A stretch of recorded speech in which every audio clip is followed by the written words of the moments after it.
Federalist Papers, Federalist Number 72 by Alexander Hamilton. The duration in office of the Executive, the same subject continued, and re-eligibility of the Executive considered. From the Independent Journal, Wednesday, March 19, 1788. To the People of the State of New York. The administration of government, in its largest sense, comprehends all the operations of the body politic, whether legislative, executive, or judiciary. But in its most usual, and perhaps in its most precise signification, it is limited to executive details, and falls peculiarly within the province of the executive department. The actual conduct of foreign negotiations, the preparatory plans of finance, the application and disbursement of the public moneys in conformity to the general appropriations of the legislature, the arrangement of the army and navy, the direction of the operations of war, these and other matters of a like nature constitute what seems to be most properly understood by the administration of government. The persons, therefore, to whose immediate management these different matters are committed ought to be considered as the assistants or deputies of the chief magistrate, and on this account they ought to derive their offices from his appointment, at least from his nomination, and ought to be subject to his superintendence. This view of the subject will at once suggest to us the intimate connection between the duration of the executive magistrate in office and the stability of the system of administration. To reverse and undo what has been done by a predecessor is very often considered by a successor as the best proof he can give of his own capacity and desert, and in addition to this propensity, where the alteration has been the result of public choice, the person substituted is warranted in supposing that the dismission of his predecessor has proceeded from a dislike to his measures, and that the less he resembles him, the more he will recommend himself to the favor of his constituents. These considerations, and the influence of personal confidences and attachments, would be likely to induce every new president to promote a change of men to fill the subordinate stations, and these causes together could not fail to occasion a disgraceful and ruinous mutability in the administration of the government. With a positive duration of considerable extent, I connect the circumstance of re-eligibility. The first is necessary to give to the officer himself the inclination and the resolution to act his part well, and to the community time and leisure to observe the tendency of his measures, and thence to form an experimental estimate of their merits. The last is necessary to enable the people, when they see reason to approve of his conduct, to continue him in his station, in order to prolong the utility of his talents and virtues, and to secure to the government the advantage of permanency in a wise system of administration. Nothing appears more plausible at first sight, nor more ill-founded upon close inspection, than a scheme which in relation to the present point has had some respectable advocates. I mean that of continuing the chief magistrate in office for a certain time and then excluding him from it, either for a limited period or forever after. This exclusion, whether temporary or perpetual, would have nearly the same effects, and these effects would be for the most part rather pernicious than salutary. One ill effect of the exclusion would be a diminution of the inducements to good behavior. There are few men who would not feel much less zeal in the discharge of a duty, when they were conscious that the advantages of the station with which it was connected must be relinquished at a determinate period, than when they were permitted to entertain a hope of obtaining, by meriting, a continuance of them. This position will not be disputed so long as it is admitted that the desire of reward is one of the strongest incentives of human conduct, or that the best security for the fidelity of mankind is to make their interest coincide with their duty. Even the love of fame, the ruling passion of the noblest minds, which would prompt a man to plan and undertake extensive and arduous enterprises for the public benefit, requiring considerable time to mature and perfect them, if he could flatter himself with the prospect of being allowed to finish what he had begun, would, on the contrary, deter him from the undertaking, when he foresaw that he must quit the scene before he could accomplish the work, and must commit that, together with his own reputation, to hands which might be unequal or unfriendly to the task. The most to be expected from the generality of men, in such a situation, is the negative merit of not doing harm. instead of the positive merit of doing good. Another ill effect of the exclusion would be the temptation to sordid views, to peculation, and in some instances to usurpation. An avaricious man who might happen to fill the office, looking forward to a time when he must at all events yield up the emoluments he enjoyed, would feel a propensity, not easy to be resisted by such a man, to make the best use of the opportunity he enjoyed while it lasted, and might not scruple to have recourse to the most corrupt expedients to make the harvest as abundant as it was transitory, though the same man, probably with a different prospect before him, might content himself with the regular perquisites of his situation, and might even be unwilling to risk the consequences of an abuse of his opportunities. His avarice might be a guard upon his avarice.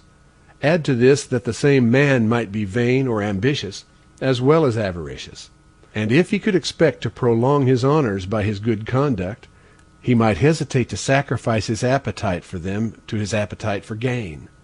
But with the prospect before him of approaching an inevitable annihilation, his avarice would be likely to get the victory over his caution, his vanity, or his ambition.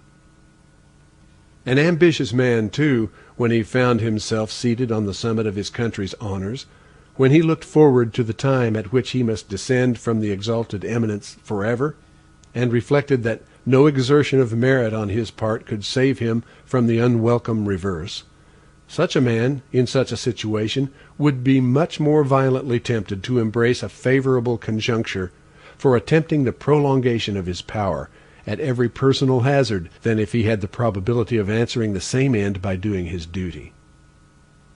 Would it promote the peace of the community or the stability of the government to have half a dozen men who had had credit enough to be raised to the seat of the supreme magistracy, wandering among the people like discontented ghosts, and sighing for a place which they were destined never more to possess?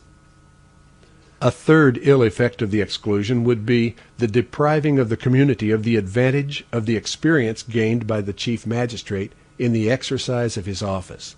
That experience is the parent of wisdom is an adage the truth of which is recognized by the wisest as well as the simplest of mankind. What more desirable or more essential than this quality in the governors of nations? Where more desirable or more essential than in the first magistrate of a nation? Can it be wise to put this desirable and essential quality under the ban of the Constitution, and to declare that the moment it is acquired, its possessor shall be compelled to abandon the station in which it was acquired, and to which it is adapted? This, nevertheless, is the precise import of all those regulations which exclude men from serving their country by the choice of their fellow citizens, after they have, by a course of service, fitted themselves for doing it with a greater degree of utility. A fourth ill effect of the exclusion would be the banishing men from stations in which, in certain emergencies of the state, their presence might be of the greatest moment to the public interest or safety.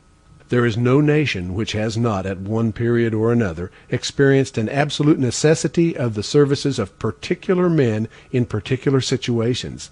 Perhaps it would not be too strong to say, to the preservation of its political existence. How unwise, therefore, must be every such self-denying ordinance as serves to prohibit a nation from making use of its own citizens in the manner best suited to its exigencies and circumstances.